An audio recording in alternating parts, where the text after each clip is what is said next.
Hi everybody and welcome to my latest interview. I've recently done a round of Meet the MDs. Well, today it's a little bit different. It's Meet the Ambassadors.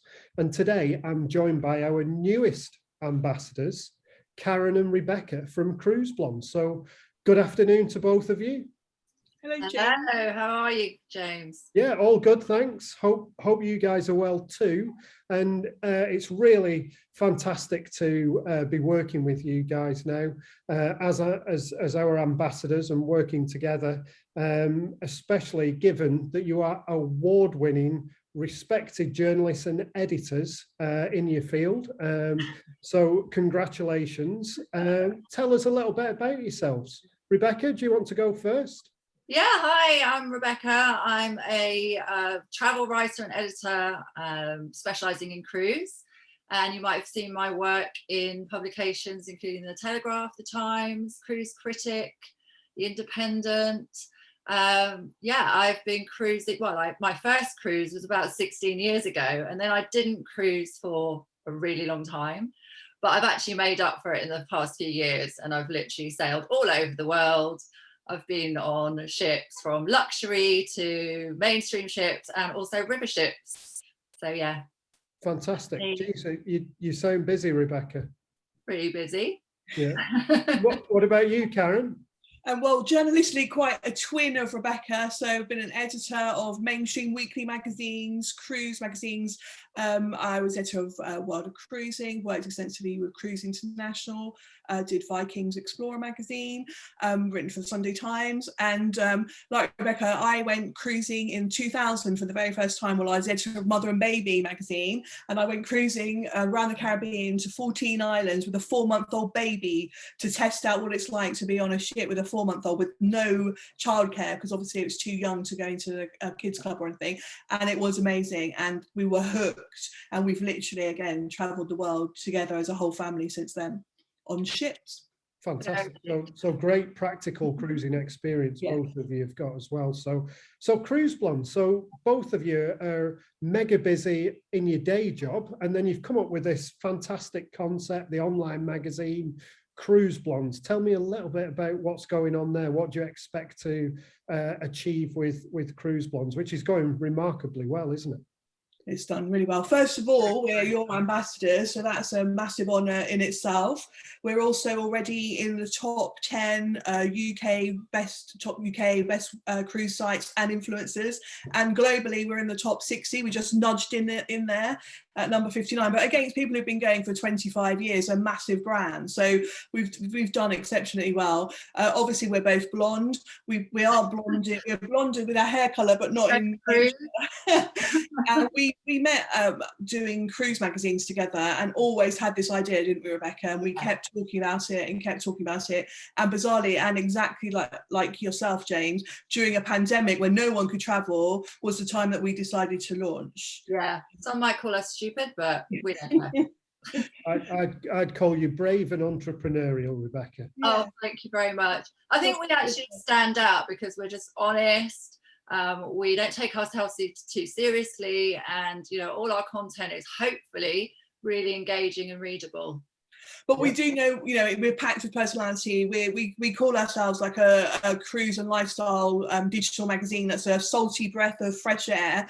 And it's got lots of personality, but we are informative and authoritative. We do know what we're talking about. We've done it all ourselves. We know all the cruising industry insiders. We know all the little tricks and tips on cruising and ships. And so even though we have fun with it, and we're not at all with the antithesis of sort of stuffiness, but we love our luxury, and we love a bit of glamorous cruising, and so we want to bring that to other people and encourage new to cruise as well, not just people looking for some different personalities to tell them what they should and shouldn't be doing, but people who've never cruised, because at one point we'd never cruised and now we're both absolutely hooked on it.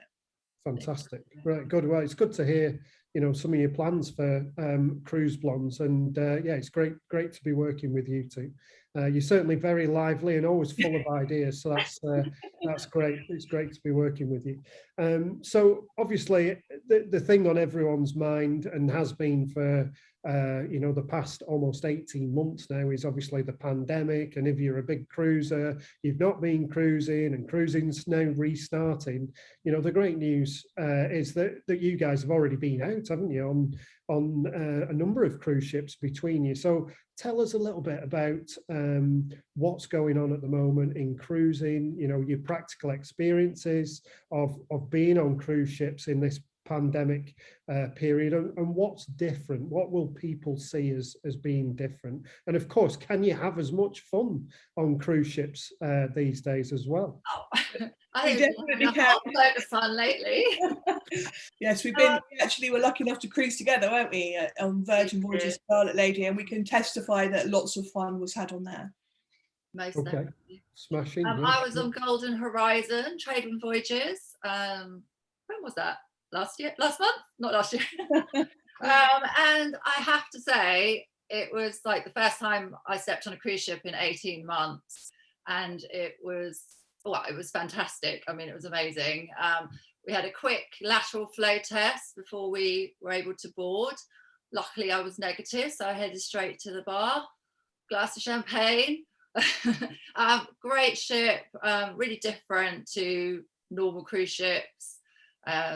So much going on deck, like from the winches and the sails, which are absolutely the highlight of the ship. And going back to what you were saying about, can you have as much fun? Absolutely. Once we were on board, we felt really safe. There wasn't any feeling of like we were in a pandemic, because everyone had been tested and COVID protocols were quite good. We were encouraged to wear masks around the ship and sanitize our hands quite a lot. So yeah, I mean, we actually forgot for a few days that we were in the middle of a pandemic still, and we were all on board to have fun and cruise and just enjoy the lovely British Isles. And I went around the British Isles. I went to Belfast and Liverpool on Royal Caribbean with my 13-year-old daughter. I think it was a bit more obvious that there was a pandemic. So I had to have a PCR test. Everyone had to be double vaccinated, apart from under 18s who had a lateral flow test at the terminal. I had to have a PCR test, I think, similar to most people who travel, within 3 days of sailing. But that was included with Royal Caribbean. They paid for it.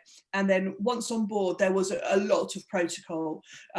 My hands were, constantly being washed. They checked that you washed them. There was, I'd say, 3 meters social distancing and everywhere. You couldn't, you had to pre-book everything on the app because of the capacities. They would have, like, in the theatre, there would probably be a third of the people allowed inside.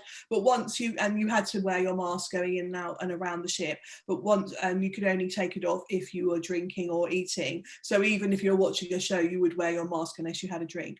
But you forgot about that. It just became the norm. You felt safe. All the crew had vaccinated and were been vaccinated and quarantined 14 days before, and everyone on board had to be double tested and everything. And it was, fantastic. It didn't matter. I felt safer on that ship than I did on land, actually, because the protocols were so strict. Yeah. So do you agree with the Frank Del Rio statement that cruises are the safest place on earth? Is that a fair statement, do you think? Oh, I do. Yeah, actually. Good. And then we've both just been on Virgin Voyages where you could totally and utterly forget that there was a pandemic. You were in a glamorous, fun bubble at sea where I wore my mask going around and wearing lifts, but you really didn't have to because they had taken so many precautions, hadn't they? And everyone had quarantined and everything. Again, we had to have our lateral flow tests before we boarded. Yeah. And again, it just felt quite safe. But fun, everyone was enjoying themselves, letting their hair down. I think everyone was really just glad to be cruising again. Even if people hadn't cruised before, I think they were just loving it. Yeah. Loving life.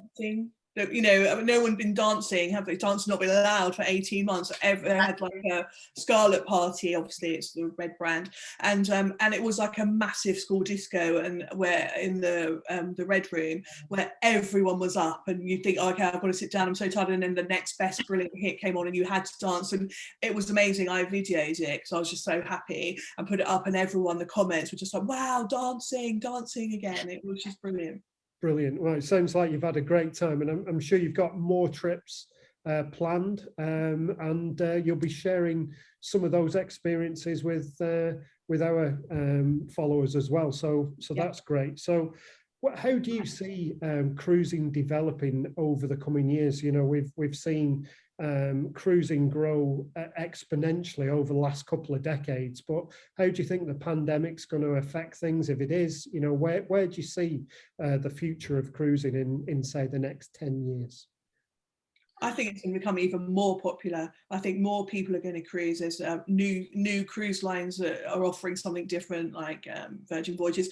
The world cruises are going great guns. People have been starved of any sort of luxury, any sort of enjoyment, and cruising is the epitome of that. And, you know, it wasn't that long, a couple of weeks ago, that Regent's voyage, around 5-month voyage around the world, that started at $74,000, sold out in 3 hours. Yeah. And, you know, luckily I didn't have £73,000, otherwise I'd been really disappointed. But I mean, I think that just shows that people really will think, you know what, I am going to experience that absolutely incredible voyage that we all dream of doing if we win the lottery, but people are willing to save up and pay for it and do it now, because you never know what's around the corner. Yeah, I think it's that bucket list thing, isn't it? You know, Yeah. people just want to tick off that big bucket list now. Yeah, absolutely. And certainly what we're seeing is people who haven't traveled in 2020 and largely 2021, you know, 2022 is very, very busy and, you know, very well sold. And, you know, the cruise lines have responded to that by putting 2023 and even 2024 on sale earlier than they would have normally done. And that's resonating really well with customers. You know, let's get something in the diary and have it to look forward to. Yeah, exactly. I think what we're seeing is the further out it is, the further and more extravagant the cruise people seem to be booking. Something really exciting to look forward to. Is that your experience as well? Exactly. I think I do think that space is becoming obviously more of a factor for people. I guess that, you know, people might be looking for more balcony cabins now, but definitely more the luxury smaller ships with more space to passenger ratio. So yeah, I think, you know, luxury is going to see a bit of a uplift. And expedition, I think people are feeling adventurous, aren't they? They want to. I mean, I spoke to a neighbour yesterday who they all know I'm on cruise boats. They're all massive fans now, so I've got the whole neighbourhood cruising and cruises. And this couple have never set foot on a ship, and they're booking as soon as they can go there, Alaska, because they said we managed to go to 1 week in Cornwall, you know, the last 2.5 years. We need something to look forward to, so they're booking Alaska for, you know, as soon as they can get there, which is, you know, and they're booking the biggest suite they can afford. So it just shows everyone's desperate to do something very exciting, I think. Good. Yeah, no, I think that's definitely the case. We us Brits like traveling, don't we? We like getting abroad, seeing different sites, experiencing different cultures, and of course enjoying the sun as well. That's something we all enjoy. We've starved of that as well, haven't we? Yeah. Although we're having a nice spell at the moment. But, there you go. So, well, it's been really good to talk to the two of you. So, just to wrap up, what can we expect from the Cruise Blondes over the coming months as Panache Cruises ambassadors? We have a lot more trips already planned, and we plan to be setting foot on a lot more ships in the name of research, obviously. Of course.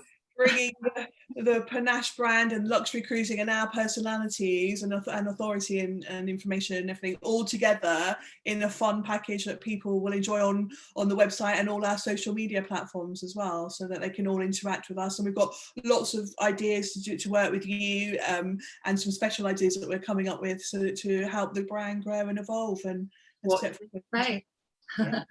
Yeah. James, obviously we launched in the pandemic, as did you. So we feel that we're quite aligned with you, and we feel that we can grow with you. So yeah, it's very exciting to see what happens next. Yeah, good. And it's a pleasure to be working with you. It's always fun. It's always entertaining. There's always ideas being thrown around. So yeah, watch this space, everybody. And thanks for joining me, Karen. Thanks, Rebecca. And I'll speak to you soon. Thanks, Jane. Thank you. Bye. Bye. Bye. Bye.